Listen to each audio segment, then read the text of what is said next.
Welcome back to this video, guys. Today's project is Sans Peppy Scotch, whom I photographed at the Midwest Horse Fair in April of 2017. Scotch was a 15.2 hand Cremello quarter horse stallion from J&J Paints and Quarter Horses in Dodgeville, Wisconsin.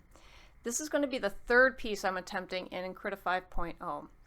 Now this time I wanted to try to add some of those watercolor tools and see what that time-lapse recording feature could do.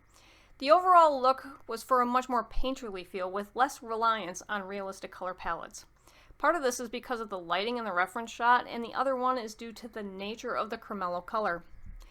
As much as I like the watercolor effect that others have done with Krita, what I personally accomplished with a loose watercolor style in real life, I just wasn't happy about the spatter brush effect here.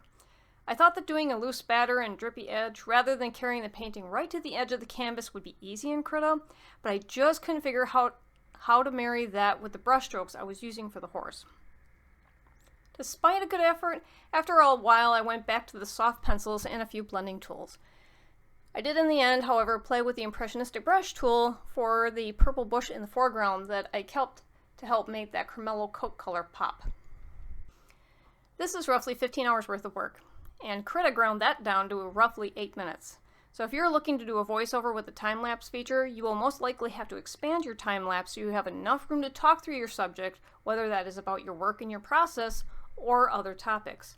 15 hours worth of work down to 8 minutes means there is a lot going on visually, which can be very distracting.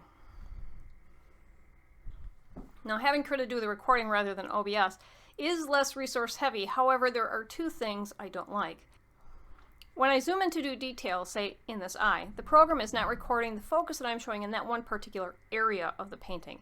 It's only showing the entire canvas, which does annoy me as a viewer on this time lapse because there seems to be lapses in activity, when in fact there is fine detail in areas that may be so small compared to the overall piece that it seems unnoticeable. Along with the eye, there is some time spent cleaning up the space around the horse so as to make the horse show up better and cleaner against the background, or make the mane and the flow and motion of those lines stand out apart from the background. In deciding how I wanted to do this piece, the first thing I decided is I didn't like how washed out and pale this eye is.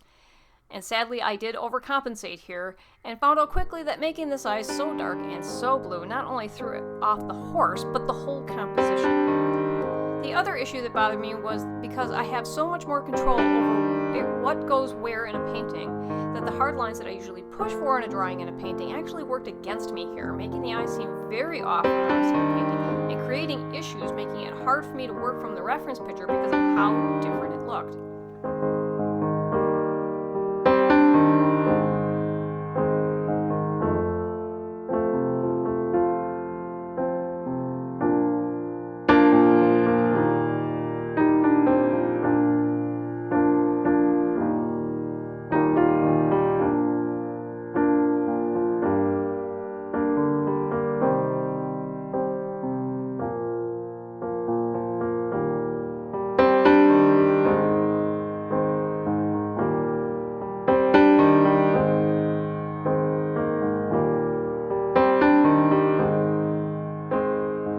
The other problem I have with this feature, and I hope Krita will resolve it, is that I do not have a choice as to what I want the viewer to see. If you want to watch this as a tutorial, you can't watch which colors I'm grabbing and which tool I'm using. There is another reason I mentioned the lack of the rest of workspace being shown, and that is that I've created a palette based on my selection of physical Liquitex paints, as well as various premixed skin tones, shades of whites, and purples. Each one is labeled with a color name rather than an assigned number, which would make doing paint mixing tutorials much easier on Krita without having to break out a ton of tubes of paint. I mean, no one ever watched Bob Ross do a tutorial and watched him say, "Now grab your red FF0000 and mix it with yellow FFB 900. Nah, man, he would say, take some alizarin crimson and some cad yellow, which is the goal that I want to accomplish by having a preset palette based on real colors that you would buy in a store and have them labeled as those actual colors.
So I hope in mentioning that Krita will add this feature to the time-lapse menu, whereby you can pick and choose which dockers can be viewed by the computer and recorded, so that the viewer can follow along with your actions and choices. Now I feel the need to tell you all, since there seems to be some confusion. A Cremello horse is the color of the coat, not the breed of horse. Cremello color can be found in any breed of horse, but is most commonly found in Shetland ponies, draft horses, and quarter horses. It's also important to note that Cremello horses are different from Perlino horses, and also different from palomino horses. The base color of a Cremello is actually a red or chestnut. There are 2 dilute genes on a chestnut horse, double diluted, that are responsible for this unique color. It comes down to genetics and base color. Palominos are chestnut with 1 cream dilution, and a buckskin is a bay with a cream dilution gene. A Cremello, which is this horse, has 2 cream dilution genes, making them double diluted. So remember the Punnett square we learned in biology class? By breeding 2 palominos together, there's a 25% chance that the foal will have 2 cream genes, resulting in a Cremello color. The Cremello is a rare horse and should not be confused with an albino. Many people cite their blue eyes, pink noses, and light coat and refer to them as albinos. However, albinos have absolutely no pigment and are clearly white.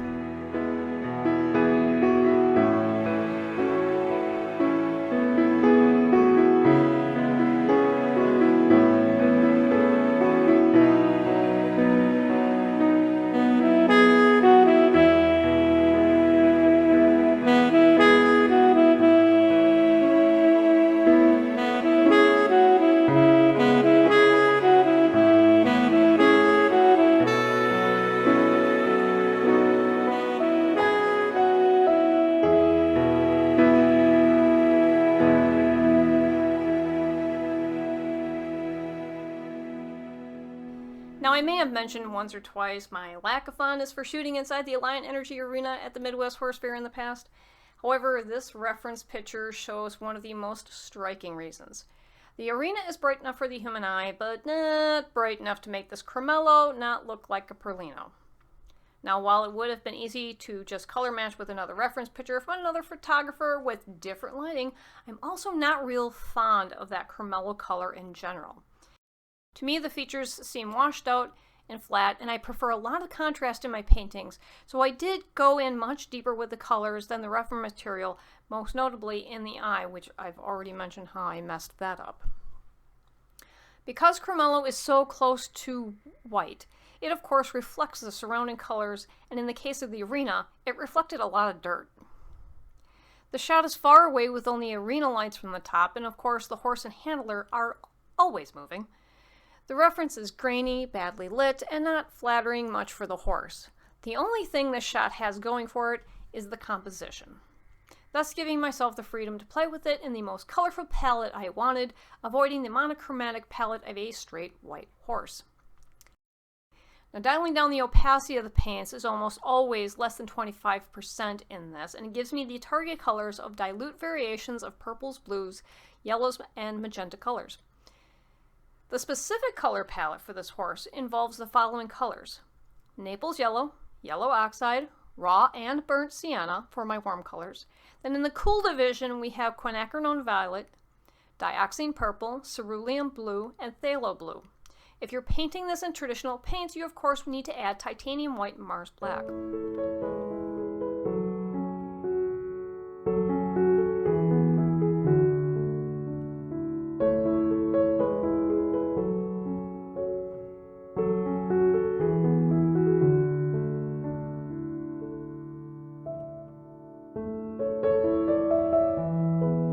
As I moved on, I added deeper and warmer background colors with emphasis on Hooker's green and cadmium yellow deep hue to pull the light into the mane, giving it more depth rather than choosing lighter tones in the mane and making it look washed out and thinner.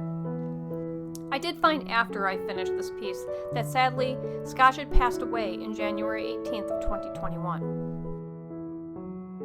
If you found this tutorial useful, it would be wonderful if you could just tap that like button, and if there's a question you have about this piece or you're interested in another subject, just let me know in the comments below.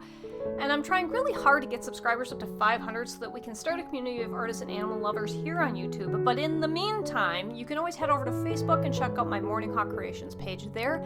I'm usually posting works in progress there before I have a chance to upload completed videos here on YouTube. So if you're at all interested in what to expect here, head over there and like and follow the page to be ahead of the YouTuber game. Until then, feel free to subscribe here and turn on notifications so you'll get notified when I upload another episode.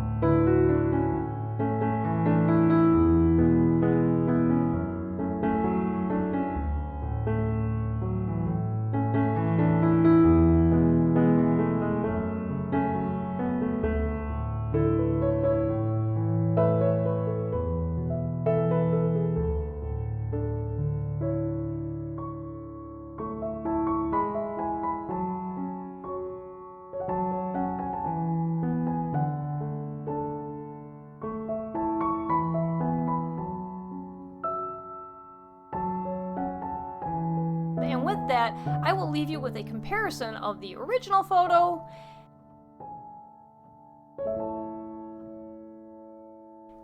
and the end work.